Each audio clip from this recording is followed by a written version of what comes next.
Hi everyone, we just got some new hotfixes fresh off the press. In particular, we got a huge buff to the seasonal farm for the rod, the stuff that you need to upgrade your witch powers and craft the occult gems.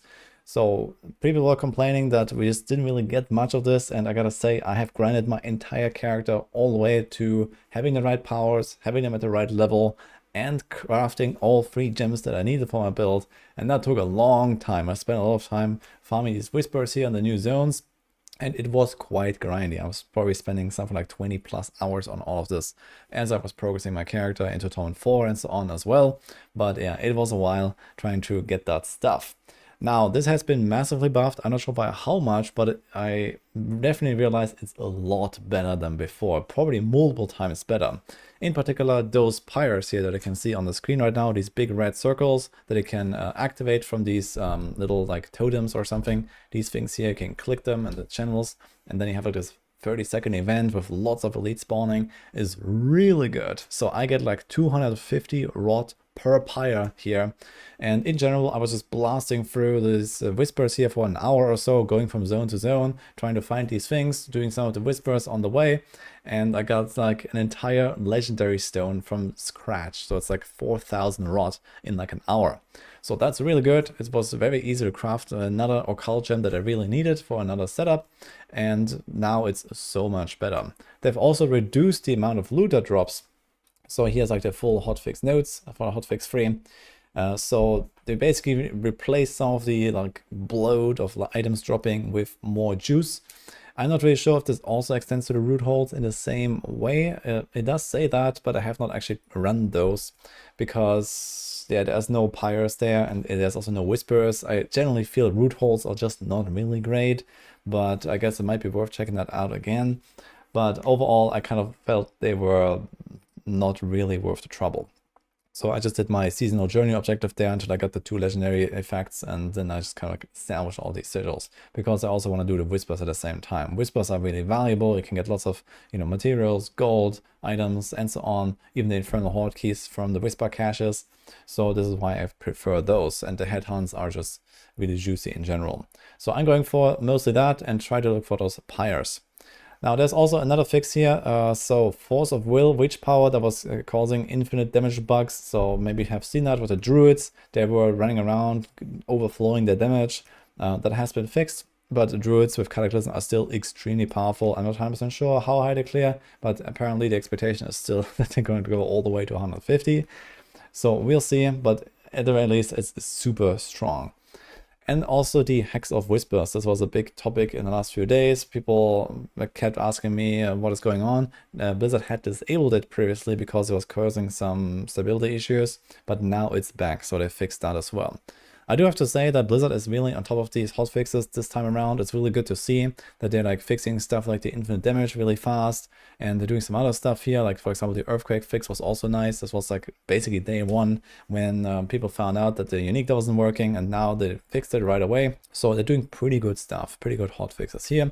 And I think a lot of people will appreciate the much faster grind now with the seasonal mechanic. And for the rogue enjoyers, I also have some good news. I've been working more on the Dance of Knives rogue, and I've actually managed to craft a really nice snapshot free setup that I want to show off briefly. So in case you're interested in that, I've already talked about Dance of Knives and how I've been playing this. I'm not going to go into all of the details of the build. We do have a macro guide from Mippy that I will link, and I'll also link my own planner, which is a bit different, but most of the same principles apply. So if you know Dance of Knives from season 6, or if you read the guide, then you will also understand what is going on, even if it's like a little bit different. And maybe we'll update that on Maxwell as well. So it depends on Mippy a little bit and what he's testing himself. But I managed to make a setup here where I invest a lot into the Shadow Clone, and the Shadow Clone is actually blasting. So this is Shadow Clone, Dance of Knives, and with all of the powers combined, this actually was popping off really hard. You see here, I'm doing like 2-minute 84s. I was still leveling my glyphs right here, so I have actually not fully decked out character and stuff. My masterworks are like 8. I have 1 mythic equipped, a Shroud of False Death, and otherwise it's just like typical 1 greater affix gear. So this is kind of what you can see in action here right now. And it seems to be pretty much on par with what I was doing before, doing the entire like full snapshot combo. So once I switched to this was actually working like a charm. And I feel like I probably should have switched to this way earlier and trying this out earlier. So I will show this here. I also have the planner if you want to see that. So this is here, I have the starter variant, which is with all the snapshots, because it does take a little bit of stuff to actually get there. The ultimate like investment, if the shadow clone is requiring like, you know, some aspects, and you should probably also go for example, one of these legendary occult gems. This one here, the Voice of the Stars, that gives you all the tags for your ultimate. So this actually enables you to scale some extra damage into the setup, and your Shadow Clone really starts popping off. Also, for example, you can benefit from 2 separate double damage tempers. So we have the Shadow Clone double damage temper, and we have the and it's a nice double damage temper, and they actually work together. So thanks to Ava, who has been testing some of those mechanics. And yeah, this kind of just makes the Shadow Clone really powerful.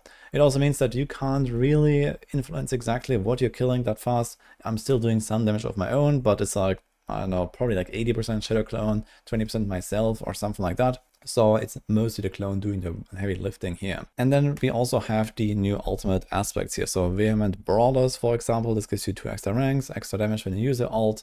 So you want to cast it like every 8 seconds at least or so. You actually want to cast it every 10 seconds at least as well, because of the No Witness Paragon node here. This is 60% damage, this is 30% damage. You have preparation for 15% damage reduction, resetting all of your cooldowns.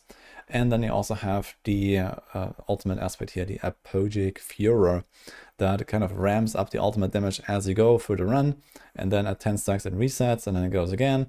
So depending on how fast or short those runs are, you get to 10 or you don't, and you do like a second round basically, but you have kind of this massive damage buff that kind of ramps up over time. So there are some differences like that, where compared to, for example, the starter variant that I've been playing for the most time until now, I was not really investing so much into the Shadow Clone. So we had a different gem here. I also slightly tweaked my seasonal powers, for example. So there's like some stuff that did a bit different here, and this served me well to get all the way to also pretty similar tiers. But once you have the ultimate powers, and especially the gem here for Voice of the Stars, now that it's so much easier to grind for it, then you can actually switch to the setup already, and they have a nearly similar power level. Now I'm not 100% sure if it's exactly the same, but it definitely felt pretty chill going through those mid-80 pits, and this is also roughly what I was doing before with all the snapshotting stuff.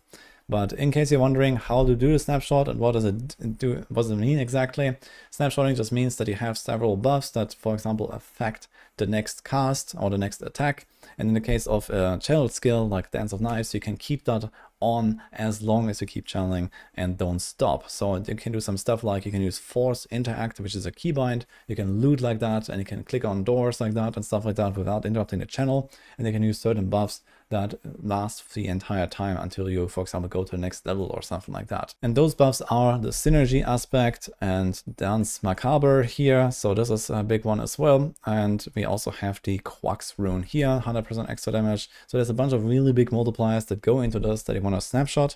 The rotation for that is Potion, Shadow Clone, Cold Imbue, Shadow Step, Concealment, Potion, and then Spin to win basically. And this is basically what I was doing roughly once every 10 seconds until now. And basically what happened now is that I just don't really care anymore. I just blast, I use my dash, I use my Shadow Step, there's not even concealment there anymore. And I just fly through the maps. I even had like a teleport rune if I wanted. I used the Jar rune a little bit instead of the Vex rune here, together with like Knock to trigger it. That is also not bad for really fast speed farming. You can really fly like this. I can maybe show this real quick here. I was doing like a 9-bit dungeon at the end, just to like kind of show this off a little bit, what it looks like when you have this teleport combo in there as well, because you can dash, Shadow Step, teleport, dash again, and it's just kind of flying. So this is what it looks like. And here I can freely cast all of your skills. You want to use the clone and the cold immune together. You only have so few charges and they disappear really fast when you do all this shadow stepping and so on. So make sure that you use that together. And I have the Quax rune in the setup still, but I don't actually care about it at all anymore. It just sometimes happens or it doesn't. Most of the time it doesn't, but it's still there to spend resources and, for example, give me preparation, cooldown reduction for my ultimate, so I can actually use my Shadow Clone like every few seconds. So this is kind of the combo here. So if you want to learn more about the Dancer Knife Rogue, then also go check out my other video. I'll also link that down in the description. And then together with this setup here, I think this is actually superb. I might try to tweak this a little bit further, but yeah, this has been showing to be very promising. And I'll see if I can actually put this all the way to at least pit 100. I think that's a pretty nice target to have here. And so far it has been going really well. I'm pretty sure I'm going to reach that without that much trouble at least. So this means you can get all of your glyphs done, and this is like an incredible speed farming build. It's not better than Rain of Arrows, for example, so keep that in mind. And also Twisting Blades, we learned that there is some problems with it. There are some bugs that make the Shadow Clone not work properly with Poison Imbuement, and also Blade Dancer aspect, unfortunately. So that is probably gonna move down from S to A tier on the tier list. If you have seen that here on our max roll tier list, we had a bunch of rogue builds pretty far up. And I think Twisting Blade is probably going to drop down back to A or so, where it was, I think, last season. So a bit unfortunate, but still a pretty good build anyway. And that's what I got here for now. So hope you enjoyed this little update. Good luck with the Rod grind, the seasonal grind. And if you're playing the Rogue with Dancer Knives, I can just recommend it. Go check it out. And otherwise, see you guys next time.